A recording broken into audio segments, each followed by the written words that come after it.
Hey guys, it's Jay. Welcome to book rant number 1. And today I will be ranting about, drumroll please, City of Bones by Cassandra Clare. I admit I didn't get into the whole Shadowhunter craze until very recently. Don't judge me. Like many people, I've heard of the Mortal Instruments like for a really long time, but I just never really got around to reading it. But eventually I did. I read City of Bones a few months back and I had a lot of thoughts about it, but none of my friends had read the book. So basically I was left to suffer my thoughts on my own. I had no one to gush about Jace, I had no one to geek out with about Shadowhunters and how cool they were. Really, I had no one. And I think it's about time to let it all out. If you haven't read the book, go read it right now. It's definitely a series worth reading. There's gonna be 2 parts to this book rant. One is gonna be spoiler free and the other half is gonna be full of spoilers. If you haven't read the book, go leave when I tell you to leave. Okay, so let's start with the spoiler-free part of this review. City of Bones is one of the most well-written books I've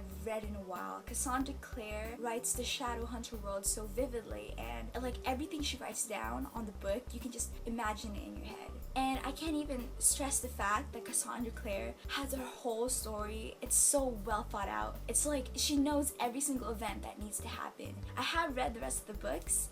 It's so amazing. Every single detail, every single event, it all leads to a greater purpose. And I think that's what's amazing about these books is they make you think, they make you theorize. What I love about it too is I don't think I read a single filler chapter, meaning every chapter served its purpose. Every chapter had its own contribution to the story. And I just kept wanting just more and more, and it doesn't hurt that the characters are just so kick-ass. Sure, Clary is pretty irresponsible and spontaneous sometimes, but aren't all teenagers? Like honestly, it bugs me when a lot of people like say that, oh, Clary is so annoying, oh my gosh, I hate Clary, she's such a bad character, and that they dislike her, blah blah blah blah blah.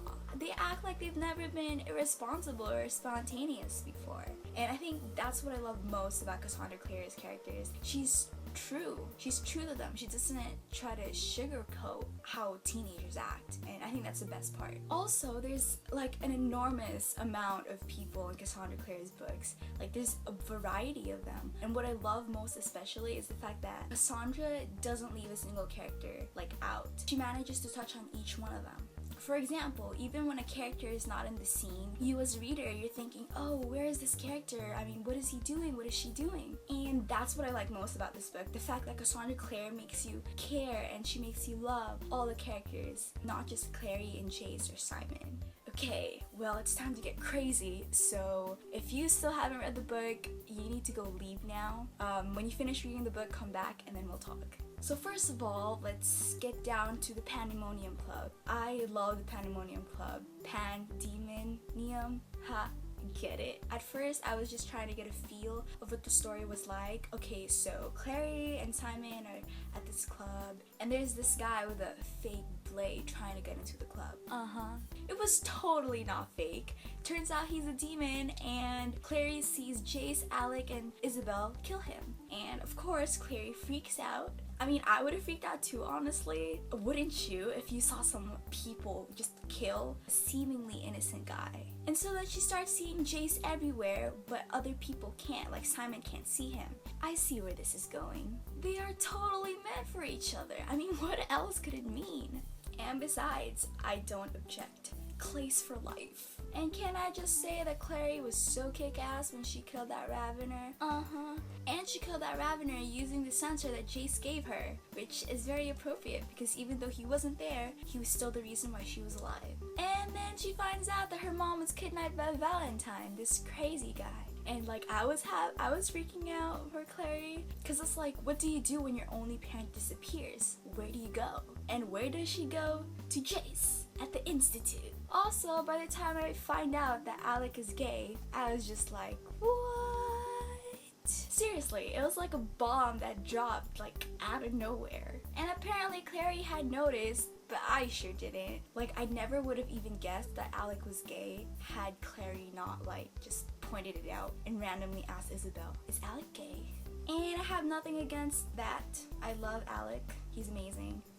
That was something that just came out of nowhere. And I was also kind of mad at Clary when she was giving Alec crap about like things that Jace had told her about him. And I'm just like, why are you so cruel to Alec? He's such a nice person. Well, Alec was kind of threatening her, but still. And then Clary starts thinking that Luke has gone over to the dark side because they have cookies.